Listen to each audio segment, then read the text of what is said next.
If you're gonna try and talk about doing a street fight, then let's talk about doing a street fight. Throw a knife on the ground. Yeah, getting choked with your own clothes is very, very humbling. Didn't he end up breaking his arm? I think so. It was hanging off of the, Yeah. broke his arm. You could destroy my knee right now and I wouldn't walk for 6 months. The psychological effects of Jiu-Jitsu, and it's amazing on what it's able to do for PTSD. I'll be on top of them and they start crying and they start freaking out, and I say, do you want to tap? Do you want to be done? And they say, no, I need to work through this. I need to overcome this. I need to do it. And they dig deep and it's amazing. Like, it brings tears to my eyes. Yes.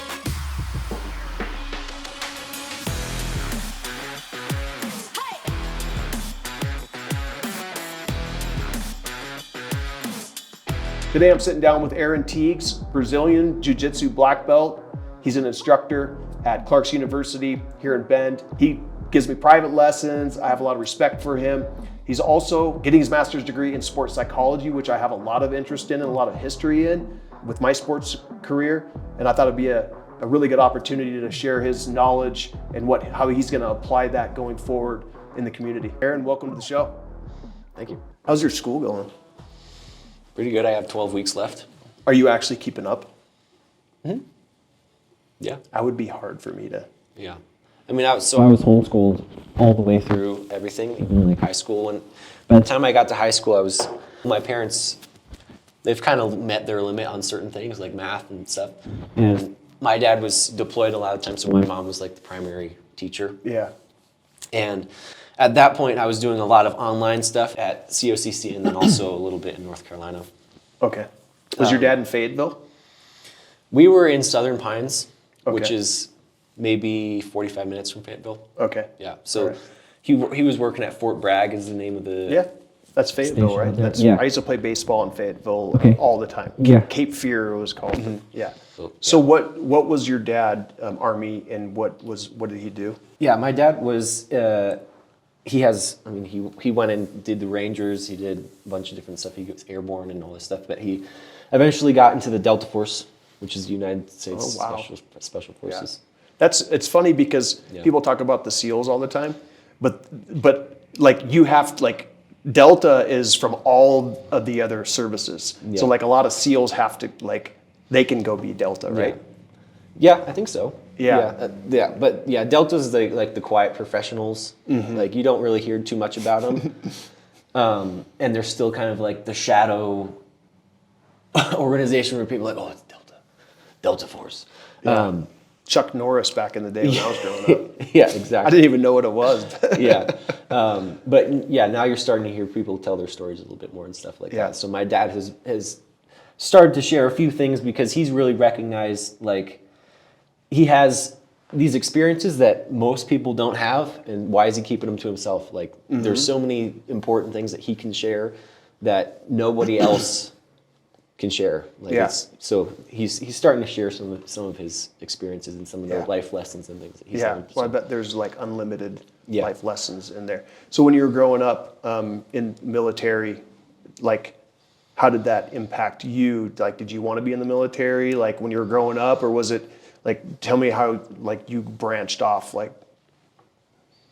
Yeah, my dad really didn't want his children to have to go into the military. That was like one of the things that he was very dead set on is, I mean, if we wanted to, then of course he'd support us. Sorry. But he was really dead set on like trying to give us as many options and to do whatever we wanted, which is amazing and like such a privilege to be able to have that. Yeah. And so, I mean, obviously there might have been times where like I might have thought about it, but as I got older, it was less and less. It was kind of like that childhood fantasy thing. But once I got older and you start to recognize like having to deploy and leave your family and stuff, it's like, that's so hard. Yeah. And I don't want to have to put someone through that, even though I mean, it worked out, but in a lot of cases, it doesn't work out. But they're deploying like a lot, right? Like in typical military, they deploy, you know, for 6 months or a year, but like in the special forces, it's like they're gone. So I have a high school friend and her husband's a Navy SEAL, you know, and I know that, you know, they're just constantly on the go. you know. Yeah. And So this it's was a little hard bit time too, because early 2000s, everything in the Middle East is going crazy. So. different. Yeah. So he was busy. Yeah, he was super busy. Yeah. But, When did you get into jiu-jitsu? yeah. So I started, the first time I started maybe when I was 6 or 7. And my parents took me to a class, and they sat me down, and the professor wanted to do like a little interview before the class because he wanted to make sure, like, is he ready to do the class? And he sat me down on the mats, and he said, do you want to do jiu-jitsu? And I sat there and I was like, no, I don't want to. And he's like, he's not ready. How old are you? I was like 6 or 7. Okay. And so I didn't start then, but that was my first experience with it. Yeah. And I was just a contrarian kid. I mean, I still am a little bit. Where like, yeah, anything you want to, if you see that I'm enjoying something, you're like, oh, you having fun? I'd be like, no, I'm not having fun. And I was always that way. There's a book called Contrary Bear that was like a little like kid's book, and I was like, I'm that bear. Interesting. I brought my son into jiu-jitsu, and the first gym or school was they just played games, and I'm like, well, that's not what I'm looking for. But then you bring him to the different class, and it's like he just wasn't ready for it, so I don't want to force him. So I'll take your advice as we go on when to start him. But I think if I could go back in my career of sports, knowing what I know now in my short time in doing jiu-jitsu, is that I would have started there, right? Like, I just think it teaches you so much about, just discipline and super hard work. Yeah. But so keep going on when you started, and we'll just kind of go from there. Yeah.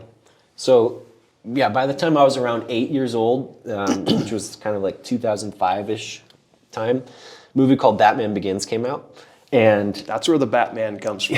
Okay. I love Batman. The animated series from the 90s is like, that's the foundation of everything. Okay. But yeah, in 2005, Batman Begins came out, and one of the opening scenes, he climbs up the mountain, he goes into the League of Shadows, and he's fighting Ra's al Ghul in it, and Ra's says something like, he does something, and he's like, oh, jiu-jitsu. And I was like, ooh, what? What was that? And that's like, because I already had known what it was, but I didn't want to do it. And then I was like, oh, ooh, there's what was that? And so that kind of like primed things a little bit. And then later that year, on the Army base that my dad was working at, which was Fort Bragg, they had a kids jiu-jitsu program. And my brother and I, they put us in it, and we started it, and we started enjoying it. And you were how old? 8 years old. 8 years old? Yeah. And so did you do any other sports, or was that it? I played that, and I played soccer for a while. Yeah. I was never very good at soccer. I really liked it, but I had only a right foot. I couldn't do anything with my left foot.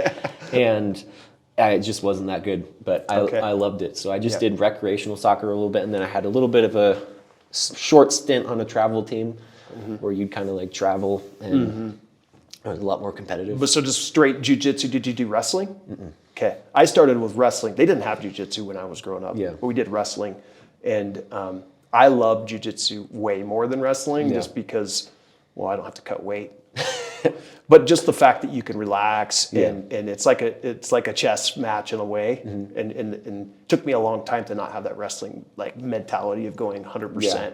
Which is important to tap into, though. Like, when you have it, I have it in there. But what jiu-jitsu's helped me with is doing the opposite, because I already know how to go 100 miles an hour. Now I need to know how to go to like 5 miles an hour and actually be effective at 5 miles an hour. So you're super chill, and you're a pretty quiet guy when I see you. But it's fun to watch you, because you're very calm and collected in your roles. So I think it's pretty cool. Yeah. Thanks. So you're a black belt. So tell me about the journey real quick. From, they don't have black belts obviously when you're a kid, but tell me kind of when you started getting your blue and all that. Yeah. So the at the base, so if you know who Royce Gracie is, he'd come out almost every year periodically and come to the base and like do a little seminar for the guys there. And he started doing little seminars for the kids as well. So like maybe a year or two into training, he came out and did a seminar, and he saw my brother and I. Was like, those guys need to go up to the next belt. So he promoted my brother and I to the yellow white belt at the time, because now there's a yellow, it goes white, gray, yellow, orange, green for the kids. At that time there was no gray belt, so it was just white to the yellow. So he said, you guys look ready, which is pretty cool. And that's the thing that I think is so amazing about jiu-jitsu, is it's so accessible, where Royce Gracie, one of the greatest of all times, a pioneer of it, and the pioneer of the UFC in a lot of ways, and showing that jiu-jitsu is this viable thing. And being able to meet him, and like he rolled with us too. Like that's such an amazing thing that you can't. There's a lot of humility in the sport. Yeah. At least the experience I've had. Yeah. So that's cool. There was a Gracie that came to the last school I was at, and I was kind of like, I didn't know who he was, but he had the last name Gracie, so I was like, oh man, kind of cool. Yeah, super cool. So when did you start? You can't get it's on a belt system till you're what, 16 or? Like the normal belt? Yeah, so there's the kids' belt system, which goes up until you're about 16. Here and there, people will break the rules. And then from there, it's white, blue, brown, or white, blue, purple, brown, black. And at like 18-ish is really like the rule of you can get your black belt once you're 18. And that obviously sometimes people will. How did you do? What was your time? So you started at 8, so that would give you 10 years, which is about the average, right, for black belt? Yeah, I was 24. 24? Yeah. Okay. Yeah, and it's so, like, that whole belt system is weird to me, because I've rolled with purples and blues who I was not impressed with, and I've rolled with, lower blues who I thought could be brown, you know? So it's just, like, how do they even determine that? Is it individual? Like, you came in with this amount of skill, and is it your own scale, or is it compared to everybody else? So it's like, I look at, like, let's look at the minor leagues for baseball. Like, if someone comes in and they're in single A and they're just crushing the ball and they're just dominant, like, they're gonna hold you back a little bit, but they're generally gonna promote you as fast as your skill level shows. Yeah. And do you feel that they're not going to promote you because they don't want to mess up their system? I don't really know how it works. Yeah. The hard thing with it is there's not like a unified system for it. It's really depending on who your coach is and what the program is. Like the Gracie Jiu-Jitsu, which has kind of become this like more traditional form of moving away from the sports side of things. They're trying to kind of be like the traditional, trying to preserve the old school style. They have like a very fundamental, it's like combative more. Yeah, like Gracie combatives. Yeah. They have a very like structured way of, this is how you get ranked up in your belts, and that's kind of universal across any kind of Gracie school. But then for the most part, for most gyms, it's really just what your professor, how he grades things. And I never really asked Ryan like what he's looking for. And to me, I think it's less about skill and more about your knowledge, if that makes sense. Because you can have a blue belt that can, in a roll, do really well against the black belt, maybe even beat a black belt if you're in like a point situation, or maybe he's really good at getting in the back and he can tap out a black belt or something. And that's not necessarily, to me, like an instigation or an instance where you'd say like, oh, that blue belt needs to go to the next belt because he's tapping out black belts. So I don't think it's necessarily a skill thing, but it's more of a knowledge thing. Like as a black belt, are you able to recognize almost any position and know what to do from there, and know the fundamentals of those spots, and like know these different things? Like there shouldn't be a time where as a black belt or even, brown belt, where you're like, oh, I've never seen that position before. Like it might be a new move, it might be this new way of doing it. And there's, to me, a really important thing of just life and jiu-jitsu in general is just having that like general knowledge in the background banked in your yes, but also having that like childlike view of things and the beginner's mind. Yeah, if that makes sense. Yeah, there's a book. You read that book? Yeah. Okay, that's a good book. And just having that idea of not making the mistake of being biased against, oh, I already know this thing. But so I don't want to like skew like, oh, black belt should know absolutely everything and be like dead set. But they should know to a certain extent, like they should have answers for any of your questions for the most part. Yeah. Or at least have some sort of answer. And then there's one that it's like, you know, the move, but then when you're rolling, it's like implementing the move, because it's like when someone's not moving, it's like, oh, I know that move. But even like today when I was rolling, like with somebody who wasn't as, I'm not very experienced, but they were less experienced, I still couldn't get the move just because they're moving. And that's what's so hard about that sport. It's like, it's hard to execute. So it's the timing. You have to, it's like playing an instrument where you get to the point where you don't think about it, you just see it and react. Right?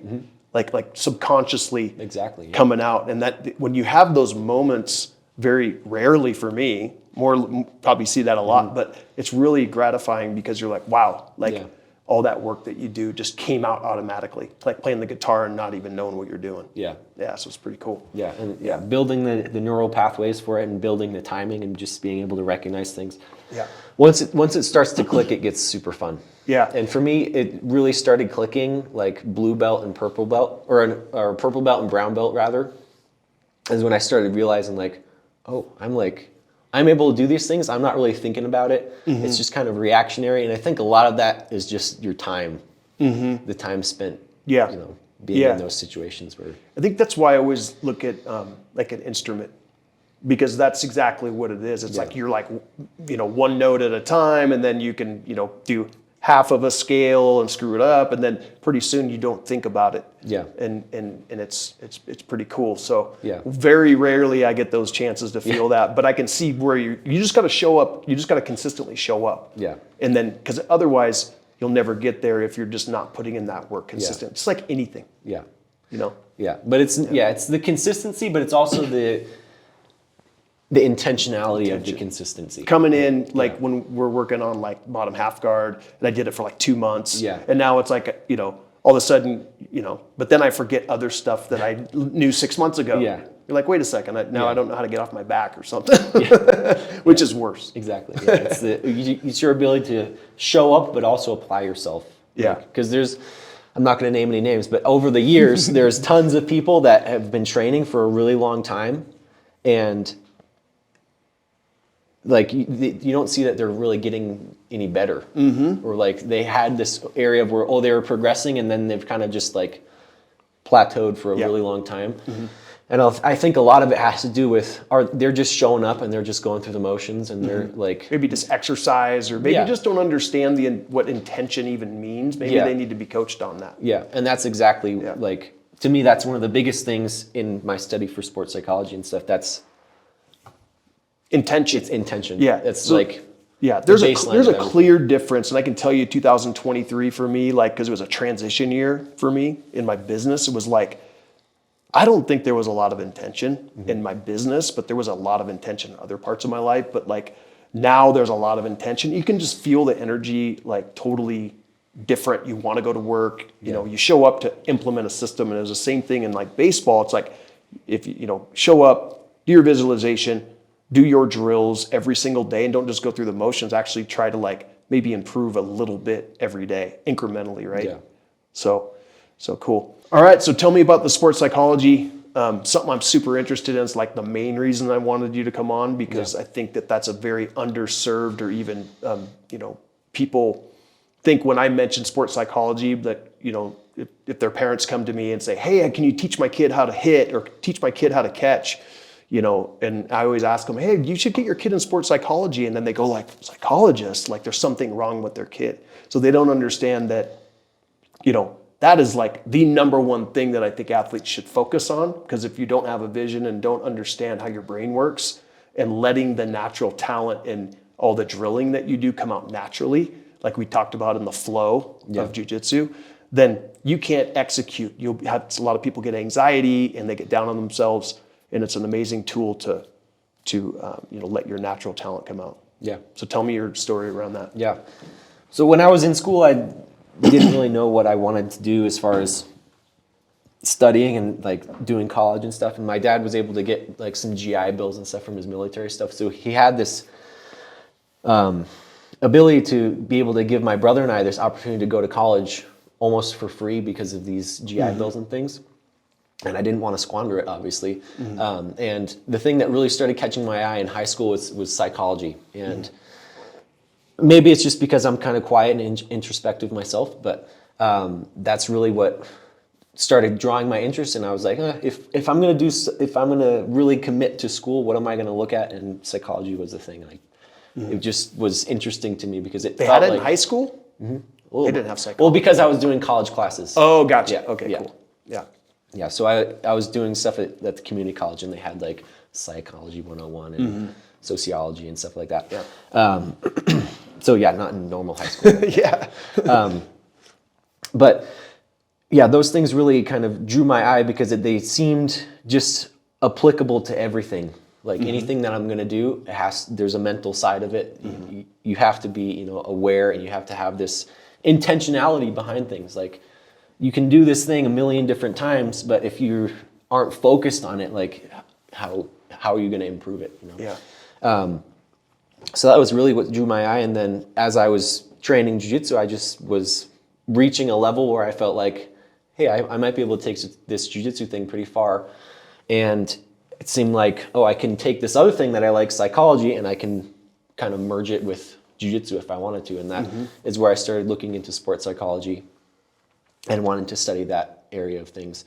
And my objective really is I want to really focus on combat sports and jiu-jitsu, but obviously any kind of sport has this very important mental side to it, and I'm interested in all of it. Like, I don't know and I don't love every sport. Soccer is really like the only sport that I follow other than jiu-jitsu.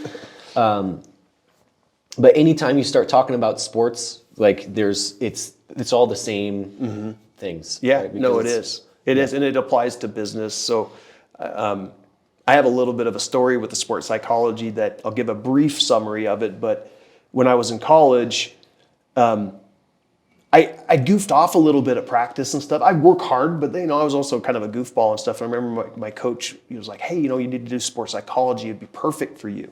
And I was like, what are you talking about? Like, I don't need a psychologist, right? But, I just was a little tense maybe. Like, I didn't know how to relax. And when you relax, you're using everything. Yeah. But I remember, then I go to professional baseball. And when I started to fail, because I had a lot of success, and then got to pro ball as kind of a high draft pick and had a lot of pressure, and I started to fail, I had no idea. It was a downward spiral incredibly fast. And I was like, what's wrong with me? Like, I had the talent, I had the skills, but what the hell's going on? Yeah. And so after a couple of years, the Blue Jays, they go, well, we're going to send you to sports psychology at the University of Washington on the off season. So I did that for 3 months, and I came back to spring training, and it was weird because everything was clicking. Like, I was doing things automatically that I would just have anxiety about. Like, when I'd hit the ball, I didn't even know I hit. It just happened. Yeah. It was just reactive. So it was reps, lots and lots of reps but intentional reps, and also the visualization practices that put you in a place that you're actually not, but your brain just doesn't know the difference. And you do that daily, but you can apply that to like everything. Yeah. And I do that with my business and my life and how I want my life to be. But those lessons you learn the hard way, because I stopped doing it. I stopped doing it because I didn't understand at 21 or 22. I thought when you figure something out, then you're good. Yeah. And so after 2 months, you slip right back. So what I learned is don't do that. You got to keep doing the things that work. So I didn't want to take too much time on that, but it's super intriguing to me, and I can't talk enough about the psychological, mental side of everything we do. Yeah. So the undergrad was in psychology. Yep. Where? OSU. Okay. Yeah. Well, here in Bend to the Cascades campus. All right. And then you're only like 25, aren't you? I just turned 26. Okay, cool. Yeah. And then so you're in your master's or PhD? Master's. Master's? Yeah. Okay. I don't see myself going for a PhD. I think master's will do, and then I can get a couple certifications, and that would be good.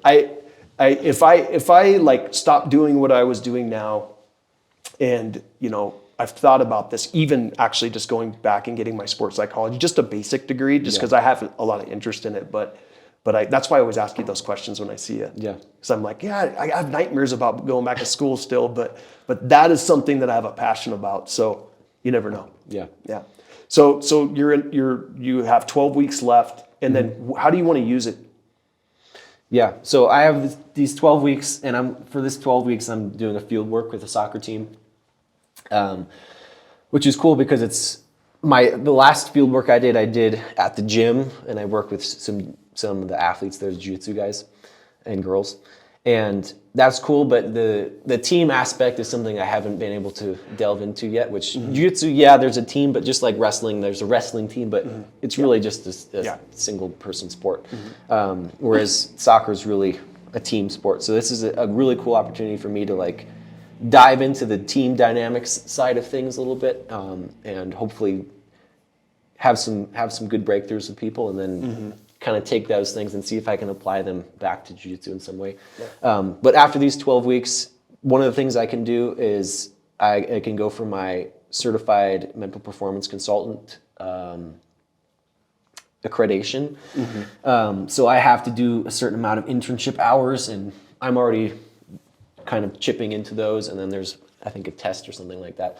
So I can essentially get that as another credential to use, and then through that there's a lot of different options, and if I don't go that route, then I have other things I can do too. But really what I want to try and do is apply it to jiu-jitsu the most that I can, because I see jiu-jitsu is growing and growing, and just it's really snowballed in the last couple of years and become really big. This year, the ADCC, which is the kind of the Olympics of jiu-jitsu, that's going to be at the T-Mobile Arena in Las Vegas, which is huge. Yeah. Like that's pretty cool, and that's unprecedented. Last ADCC, which was 2 years ago now, that was the biggest ever, and now this one's going to be even bigger, which is it's amazing to me, because like, you know, wrestling is a good sport and everything, but like jiu-jitsu, like the amount it's spreading so fast, and I see why. Yeah.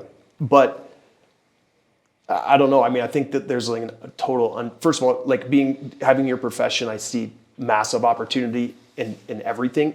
Like you think about baseball. Like baseball is this huge business now for kids, right? So I think it's ridiculous personally, but you know, that's my opinion. But though, like you could immediately be in business in there. Yeah. Like immediately, because it's just a massive industry now of all this stuff, and they don't have sports psychologists in there. Yeah. And so once once people realize that you want your kid to get to the next level, you don't take batting practice every single day and ingrain terrible habits. Yeah. You got to learn how to like do it with intention and then visualize it. Yeah. And it's actually easier. You put in way less time and you get way better results. Yeah. Right? Yeah. So it's exciting to see where that's going to go. But as far as jiu-jitsu growing, I mean, you think it's going to be in the Olympics? It could be. I don't know. I mean, they almost threw out judo a couple years ago. So but jiu-jitsu seems like it's like worldwide crazy. Yeah, it's growing and growing and growing. Do you think it's going to be a televised sport? Or do you think it's too slow with the gi? I think the gi is going to take. There's going to need to be some kind of revamping of the rule set and stuff. Maybe stalling. Yeah, a revamping of the rule set for the gi. But no gi's exploding, and I mean, UFC has started picking things up. So there's things on UFC Fight Pass that are jiu-jitsu based, and then one championship, which is not necessarily huge in the US, but huge overseas. They've created a whole system for championships for gi or no gi competition stuff. So they already have several different champions on a lot of different weights and belts and stuff. Let's talk about the gi no gi debate and what that's going. That's because I go online. I'm like, what's up with people no gi? And then Ryan came out and said, hey guys, all you no gi guys, you need to start coming to the gi classes. Yeah. And you only gi guys, I need you to mix in once a week the no gi, because I'll just tell you where I was going is that I started automatically because of the time slot. I was doing no gi too much. I was like, I need to get back in the gi. Yeah. And now I'm doing 90% or more gi. So I'm trying to squeeze in those no gi. But like, where do you see the sport going? I'd love the gi to kind of come back again. I mean, in the 90s and early 2000s, it was only gi. You don't really see too much no-gi stuff. Yeah. And it's really kind of started to shift. And I love no-gi, but I think there's just a couple other things you can do in the gi, and if you change some rules around, you add the same submissions you can do in no-gi and add those to the gi. And stuff? Yeah, if you can start heel hooking in the gi, things change dramatically. And, yeah, I mean, there's pros and cons to either one. Yeah. I don't think you can't say one's better than the other. Both have their strengths and weaknesses, as far as, Well, what's more practical for self-defense? Because there's a huge argument there, and I'm always like, people wear clothes. Yeah. Like they're not walking around. I mean, unless they're wearing shorts. But in gi, no gi, they're wearing a really tight rash guard, so you have no grip. So I'm like, that's not really realistic either. Yeah. The problem with any kind of debate of like, ooh, I would never do that thing, I'd never do this if this was a street fight, is that we're doing this thing in a padded room, and we have a specific set of rules that we're doing this, that we're fighting under. And in a street fight, there are no rules, there are no pads. Everything is very, very different, and you're going to use someone's clothes any way that you can. So obviously, if you're training for self-defense, put a gi on, do strikes, throw a knife on the ground. Have all these different variables. And that's something where my coach Ryan, he really loves that side of things, but it's super hard to have a class on it because you have to have built up your stand-up, you have to know how to throw strikes, you have to know how to do jiu-jitsu, you have to know how to do some knife work. Like his capacity in doing things like Jeet Kune Do, which is... Yeah, is that the Korean or... It's Bruce Lee's martial art. Gotcha. So he does... in the midst of all that, there's Kali, and which is the Filipino martial art, which is that like stick fighting, knife fighting, all that stuff. And Bruce Lee's martial art was kind of a combination of everything: jiu-jitsu, striking, boxing, Thai boxing, Kali. Like it was his like amalgamation of things that was like, oh, this is the perfect street fighting art. And even in that, there's like headbutts and biting and groin strikes and eye pokes. And if you're in a fight, you got to do what you got to do. If you're going to try and talk about doing a street fight, then let's talk about doing a street fight. We're not doing jiu-jitsu. Yeah. So the debate of like, oh, which one's better? There's not. Yeah. Both, you can use both, but in reality, you're gonna pull someone's shirt over their head. Yeah. You're gonna choke them with it. Yeah. If it tears, then okay, you have all these other things to do too. Yeah. But. Yeah, getting choked with your own clothes is very, very humbling, I would say. Yeah. Which has happened. I've done it too, but it's happened to me more. Yeah. So I was talking to this guy, and he goes, that doesn't work in real life, like jiu-jitsu. And having experienced my younger years with fighting growing up and stuff like that, I'm like, I just laughed because I'm like, it absolutely does. Yeah. Because that fight goes to the ground almost always, and you're in big trouble if you're with a skilled jiu-jitsu person. You're going to get dominated. Yeah. Because they're laughing while you're scrambling and using all your strength, and so what is your take on that? Yeah, I mean that's what Royce Gracie's whole deal. That's his whole all the Gracie family in general. That was their whole point. Is this is the martial art to learn if you want to learn how to defend yourself. Yeah, and they also put them in positions where they could strike because you're dominant, right? Yeah. Like, have someone's back and and you watch UFC and they're using jiu-jitsu to get into these positions to strike. Yeah. Right? Yeah, and you watch early UFC, Royce Gracie's wearing a gi. I know, I watched that Shamrock fight. Yeah. Right? It was like a bloody mess, and you're like, Shamrock's going to kill that little guy. Yeah. And he was wearing a gi, which nobody wore gis back then. You're like, this guy's a goofball. Yeah. And he just lasted and didn't he end up breaking his arm? I think so. Yeah. It was hanging off of him and broke his arm. So yeah, and there's one, I can't remember who the guy was, where there's a guy that has like a long ponytail and Royce grabs it. Oh, you could do that? Yeah, because that was before UFC. That was like the Pride fights, so there was barely any. I think there was even groin strikes and stuff you could do. Yeah. I always joke around when we roll. Can I pull your hair? Because you got long hair. So. Everyone wants to pull my hair. Or I'm like, did I mess up your hair? I'm sorry, man. Yeah. Well, cool. Let's take a look at how you're going to apply you sounds like you're passionate about utilizing your degree. So tell me about that. Yeah.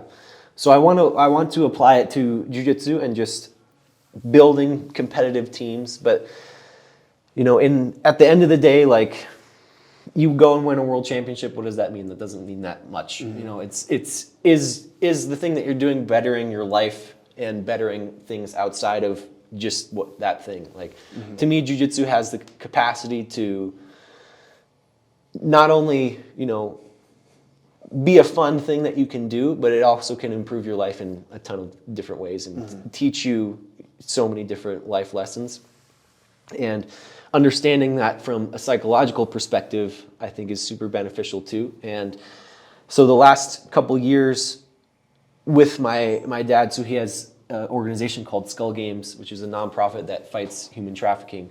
And they have a team of really high-level retired military people that will search on the internet and find leads and then give those to police, and then the police will do stings and arrest people and help people get out of the industry. And a lot of those people that are volunteers, a lot of them are survivors from the industry, and so they have a lot of trauma, they have a lot of things, and one of the ways that they fight back is through volunteering, because it's a very simple way of saying, I'm gonna go destroy this thing that I got stuck in. And they have the inside information and of how it all works. Yes, exactly. Yeah. But one of the really cool things that we started doing is we had these events, and we have these like self-defense seminars, and we'd start inviting people that were survivors from human trafficking or some kind of any kind of abuse. So it could be a veteran, it could be a first responder, it could be anybody that has had some kind of PTSD type experience or has any kind of traumatic experience, because jiu-jitsu has this amazing ability to help you through those experiences and overcome them in a lot of ways. And there are a few research papers actually in the last couple of years that have kind of done a little bit of study on this and kind of the psychological effects of jiu-jitsu, and it's amazing on what it's able to do for PTSD. And I feel it just from, because being out of sports, being in sports your whole life, and then it being gone, like it was tragic. People don't understand that there's a lot of athletes never recover, right? And it's not that traumatic, but it is a form of trauma. And you have this identity that you've created, and now you have to leave it. It took about 15 years for me to recover. And it sounds ridiculous, but like that is mild trauma, right? And so tell me how, like, I understand it because it's the dopamine or whatever it is, but like how does it in that type of trauma? Yeah. So for any kind of physical trauma, there's a lot of instances where people will get triggered by things, and it could just be the PTSD just clicked in the subconscious lizard brain type thing. Yeah. Okay. So, for jiu-jitsu, you're getting put in a lot of compromised positions that a lot of people have experienced trauma from in being in those kinds of positions, whether it's some kind of sexual trauma, some kind of physical trauma, whatever it is. And if you're put in those positions, you might get triggered by them. And the amazing thing is when we do these seminars, we're teaching people how to get into those positions and those situations where they felt helpless, and we're giving them things that they can use. And in a way, so we'll do like rewiring. Yes, in a way it's rewiring everything. So we'll put them into these situations, we'll have them train a little bit, and then a lot of times myself and then my dad, we have a couple other coaches that kind of know what's going on, know how to do these, know how to, feed positions, and know how to, not necessarily spar, because we're not trying to win, we're trying to have the other people be successful, but we're trying to put these pressure on people and make them have to deal with these situations in like a real life situation almost. And having them work through these hard situations where before they felt helpless, and now they're able to overcome it. They're able to stop it or seize the opportunity. Okay, so it's kind of like if someone's scared of heights, like you need to go up. It's almost and deal like an with exposure. It. You need to deal. This is a way of dealing with it. Yeah, Okay. it's almost like an exposure therapy in a way. Yeah. And it's really interesting because these seminars that I've done, they're like 2-day events, and we'll train for like an hour or 2.5 hours or so on each of those days. And afterwards, the changes from people are incredible. And with some of these people, you see that they get triggered. And in jiu-jitsu, there's the safe word of the tap, right? Yeah. That's a physical thing. That's also yeah. a verbal thing, and that's signifying that you're done, and like we're going to be done. And we always tell them that you have the option to tap when we're doing like these kind of live round drills. And a lot of people will get into these positions where like I'll be on top of them, and they start crying and they start freaking out, and I say, do you want to tap? Do you want to be done? And they say, no, I need to work through this. I need to overcome this. I need to do it. And they dig deep, and it's amazing. Like it brings tears to my eyes. Yes. No, it's emotional. I'm feeling some emotion coming off. And some of the things that people have said after doing these events, like they've said this is the most confident they've felt in 30 years because they were stuck in this industry or they were abused 30 years ago, and they've never been the same since. And now they start to feel like they're reclaiming their body. Yeah. Whereas someone had taken and controlled you to the point where now you feel helpless, and now you're figuring out, okay, I can control my own body and I can control someone else's. Yeah. With jiu-jitsu. Yeah. Yeah, and some people would say like this is the most comfortable I felt sitting next to another man in 10 years, and like all these crazy different things that people will tell me at the end of these seminars, and it's very rewarding. And to me, that's like, when I think of the power of jiu-jitsu and like what the purpose of jiu-jitsu is, like, yeah, it's cool to compete, it's cool to win medals, it's cool to, train and have fun, but if it's changing your life in some way, then that's really what you're looking for. And that's where I myself identify as a martial artist, which is not necessarily just someone that goes into a padded room and rolls around with a bunch of other men and women and tries to choke each other and break each other's arms. It's pretty fun. Yeah, it's a life. Yeah, it is super fun. But I see it as like a lifestyle. Yeah. And I don't know too much like Japanese history, and jiu-jitsu is a Japanese martial art, and it was originally the form of hand-to-hand combat for the samurai. And the samurai, if you lose your sword, you use jiu-jitsu, and that's just what you do. And then once the samurai started disappearing, there was the purists, and they were like, let's keep this martial art alive, and that's where judo came from. And they created the sport of judo. Oh, judo was after? Okay, interesting. Yeah, and then there were even more purists that were like, hey, you have this sport that you've created, but then there's all this other stuff that you need to remember too. And they ended up traveling to Brazil, and then the Brazilians were like, oh, teach us this. So because there's a large Japanese population in Brazil. Yeah. Like people don't know that. Now, I don't know why exactly, but wasn't it after World War II? Is that when it was? I think so. Yeah. Some type of migration. Yeah. And then it developed. And then I was reading about the gi. I'm totally off topic, but we were talking about the gi and like, why do you wear that? I'm like, well, I guess that's what they wore in Japan. Yeah, you wore that under your armor. Wore kimono. They wore kimonos. Yeah, so exactly. So it's traditional, but it also is practical. Yeah, but in the same way that like the samurai have their Bushido code and they have this way of living, I see that in myself as I'm a jiu-jitsu practitioner, but I also that is just what I am trying to embody, and that's just who I try to be. Yeah, it's. I've only been doing it in 9 months. Yeah, 9 months, but like it's funny because the amount of shape you get in is ridiculous, and then it's like I had a jiu-jitsu instructor who's a doctor, and then he taught me how to eat better. Because I was like, I want to be a good jiu-jitsu practitioner. It's going to take me many years, but I actually am dedicated to the sport. And I'm like, well, how do I become a fighter? Like, how do I live like a fighter? Yeah. Which is like less drinking or no drinking, eating a lot of protein, eating no junk. You know what I mean? So it's weird. Like if you look back a year, like everything's changed in the lifestyle. Yeah. Because you want to show up this thing, and you want to get after. You can't be hungover on the mat. You're gonna puke. Yeah. It's super intense. Yeah, and that's the power of jiu-jitsu, and it's the power of sports in general. And that's where like there's a lot of sports where once you get to a certain age, you don't really have access to it. Like, maybe you can go play baseball somewhere, you can play soccer, get a group of people together and play it, but like at a professional level, like you reach a certain age and then it's done, and then you never really play it again. Whereas jiu-jitsu, there's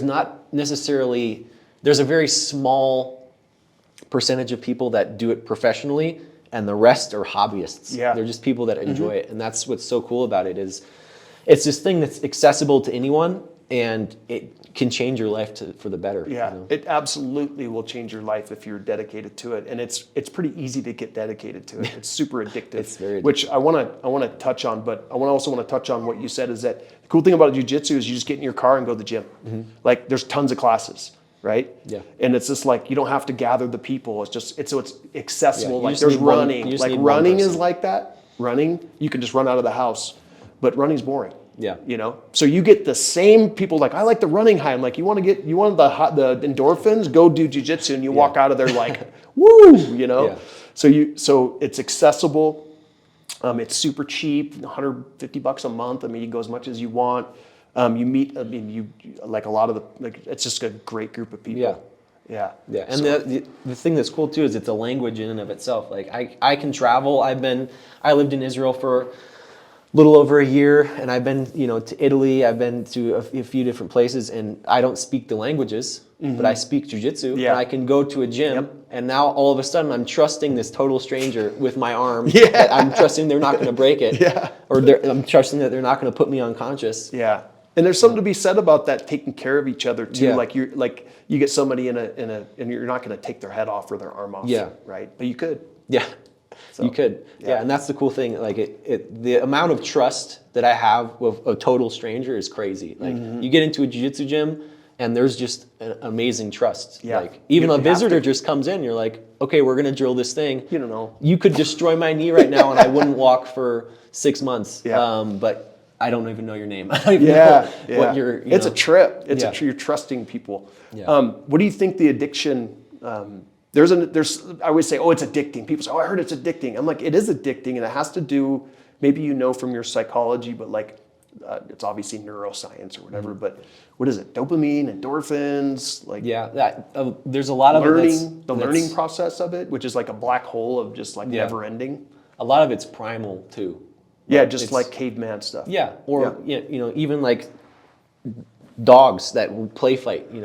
It's a way of play fighting in a way. That it's fun. Yeah, there's just something innate about you that wants to do it in a lot of ways. Yeah. And like my fiance, she started training, and to her it was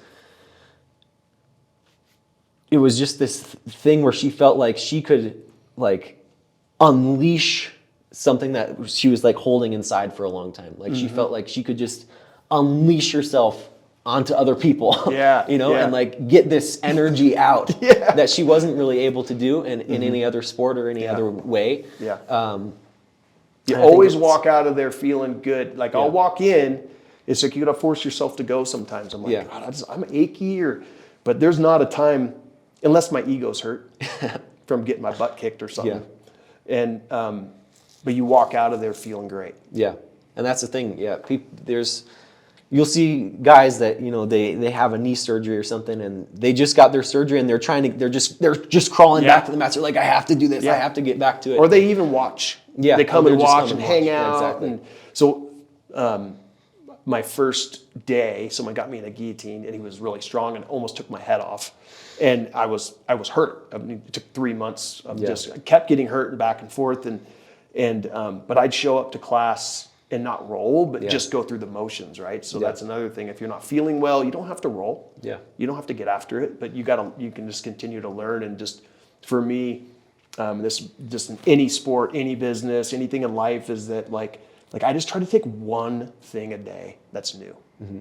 And sometimes I won't remember it, but I just go, it's in my subconscious. Because guess what? In 3 to 6 months, you're gonna see it again. Yeah. And then it's gonna be like that. So it's pretty sweet. It's starting to, because I'm 9 months into, so now it's starting to roll where I'm seeing some of that stuff again. Yeah, and that's just the intentionality again. Like, just being mindful and like recognizing things, like just taking the time to recognize, oh, look, I never noticed that thing before, and it's been there in your face every single day. Yeah, when you're doing private lessons with me, I'm like, really? Yeah. It's literally right here in my face. I'm like, oh, I never saw that before. Yeah. Just think about how many other things in life are just like that. And that's what's so cool about jiu-jitsu is like everything is in front of you. Yeah. You gotta have experience before you see it. Yeah. I'll tell the story on here because I've told you it before, but there's a guy named Rafael Lovato Jr. and he's one of the greatest American legends for jiu-jitsu and to me one of my personal role models, and like the way that he presents himself, the way that he holds himself, I'm like, that's the real deal. I want to try and emulate that the best I can. And he lives in Oklahoma, and I traveled all the way to Oklahoma City to train with him, and I had some specific questions I wanted to go over because I had some of his instructionals. I had a few things I was working that he does, and I couldn't, like, I was getting stifled. I couldn't figure out what the heck was going on. And there's a specific position in the butterfly guard where I have this overhook, and I was like, man, I keep getting body lock pass. So you're in here? Yeah, I have like butterfly hooks in with my legs underneath, and I have my arm over the top, and I kept getting people kept wrapping me up and like body lock passing, smashing me, and I went all the way to Oklahoma, and I asked him this question. He was like, "Oh, just grab his hand and don't let him do that." And I was like, just grab their arms so they can't wrap around you. Yeah, and it's like just because you got to control like the fingers, or you're not supposed to touch the fingers, but it's so funny. It's not even. It wasn't even complicated too. It was like instead of putting your hand on the ground right there, grab their hand, and then start your thing, and then now they just can't do that. It's like a series of very basic stuff. Yeah, it's right in your face. Yeah. Well, cool, man. I think unless you want to talk about anything else, I think we covered a ton. Yeah, I mean that's. I think there was a lot. Yeah, that was super cool, man. Cool. That was my first podcast. Fun.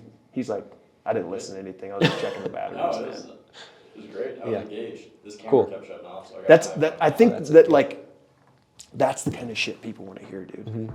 They don't want to hear about real estate. Yeah.